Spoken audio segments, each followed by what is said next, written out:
ఉదయం కుటుంబ సభ్యులు, బంధువులు, స్నేహితుల మధ్య ఆ యువతి ఆనందంగా పెళ్లి చేసుకుంది.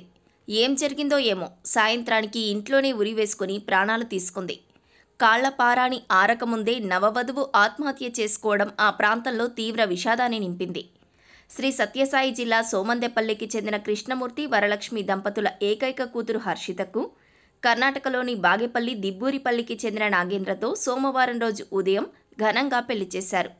పెళ్లి తర్వాత వధూవరులు సోమందెపల్లికి వచ్చారు.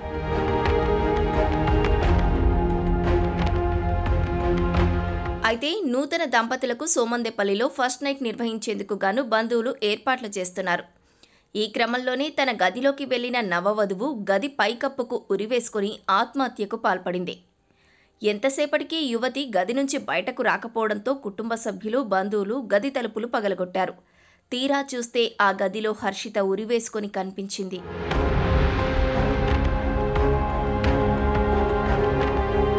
దీంతో తనని కిందకు దించి హుటాహుటిన పెనుగొండ ప్రభుత్వ ఆసుపత్రికి తరలించారు. ఆమెను పరీక్షించిన డాక్టర్లు అప్పటికే హర్షిత మృతి చెందినట్లు తెలిపారు. ఆమె ఆత్మహత్యకు దారితీసిన కారణాలు ఇంకా తెలియరాలేదు. పైగా హర్షిత ఎలాంటి సూసైడ్ నోట్ రాయలేదు. అయితే ఈ విషయంపై కుటుంబ సభ్యులు పోలీసులకు ఎలాంటి ఫిర్యాదు చేయకపోవడం గమనార్హం.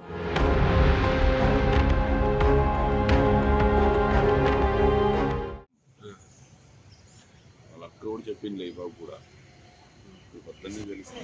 Cell camera